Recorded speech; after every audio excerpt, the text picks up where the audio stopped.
Welcome to Modern Visionaries. Today, we're diving into the life of Steve Jobs, the visionary who made technology beautiful. Have you ever wondered who put a dent in the universe? A man who saw technology not just as a tool, but as a form of art. A man who believed so fiercely in his vision that he changed the world. This is the story of Steve Jobs. Born in San Francisco in 1955 and adopted by Paul and Clara Jobs, Steve grew up in the heart of what would become Silicon Valley. His childhood home in Mountain View was surrounded by engineers and innovators. His father, a machinist, taught him the importance of craftsmanship, taking apart and rebuilding electronics in their garage. This early exposure to design and detail sparked a lifelong passion. Even as a kid, Steve was different. He was curious, intense, and a bit of a rebel. He wasn't just interested in how things worked. He was obsessed with making them work better and more beautifully. In high school, Steve met his future partner in crime, Steve Wozniak, a brilliant self-taught electronics whiz. They shared a love for technology and a penchant for pranks. After a brief and unconventional stint at Reed College, where he dropped out but continued to audit classes like calligraphy, Jobs embarked on a spiritual journey to India.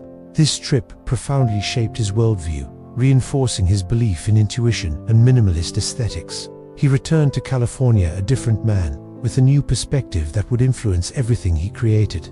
The year is 1976. In the now famous Jobs family garage, Apple Computer is born. With Wozniak's engineering genius and Jobs' visionary marketing, they created the Apple I. It was a humble start, but it was just the beginning. Their next creation, the Apple II, was a massive success. Unlike other computers, it was user-friendly and came in a sleek, plastic case.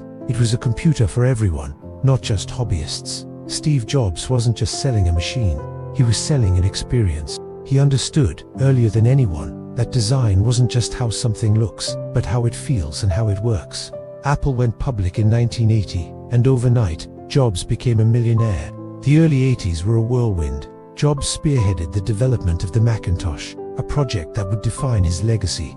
He poached top talent, pushed his team to their limits, and demanded nothing short of perfection. He famously told them, "It's better to be a pirate than to join the Navy." The Macintosh, launched in 1984 with a now legendary Super Bowl commercial, was revolutionary. It introduced the graphical user interface and the mouse to the masses, making computing intuitive and accessible. It was a work of art, but behind the scenes, Jobs' intense, often abrasive management style created friction. He clashed with Apple's board and its CEO, John Sculley, whom he had personally recruited. In 1985, the unthinkable happened. Steve Jobs was forced out of Apple, the very company he had co-founded. He was devastated. He later said it felt like he had been publicly fired from his own life. But this period of exile turned out to be a blessing in disguise. Never one to stay down, Jobs founded Next, a computer company focused on creating powerful workstations for the education market. The Next computer was technologically brilliant, though a commercial failure. More importantly, he acquired a small computer graphics company from George Lucas and transformed it into an entertainment powerhouse. That company was Pixar. With the release of Toy Story in 1995, Pixar revolutionized the animation industry and became a household name. Meanwhile, back at Apple, things were not going well. The company was struggling, losing market share, and on the verge of bankruptcy. In a stunning turn of events, Apple acquired Next in 1996, bringing Steve Jobs back as an advisor.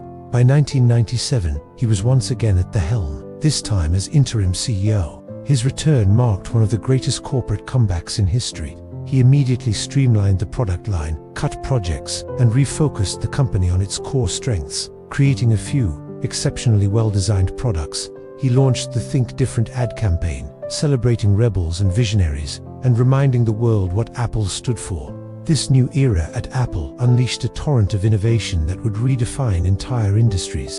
It started in 1998 with the iMac, a colorful, all-in-one computer that made the internet personal and exciting.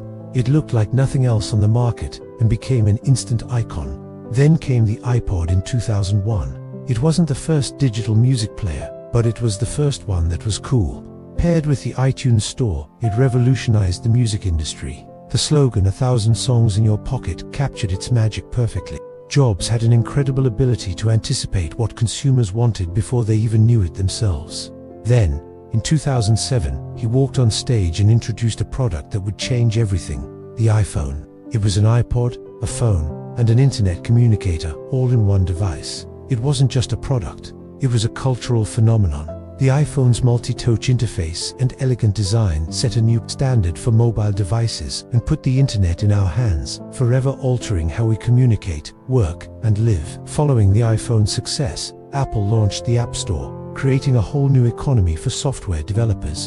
And in 2010, Jobs unveiled the iPad, creating an entirely new category of device between the smartphone and the laptop. Behind this string of incredible successes was Jobs' relentless pursuit of perfection. He was famously obsessed with every detail, from the curve of a corner to the feel of the packaging. He drove his teams hard, but his passion was infectious.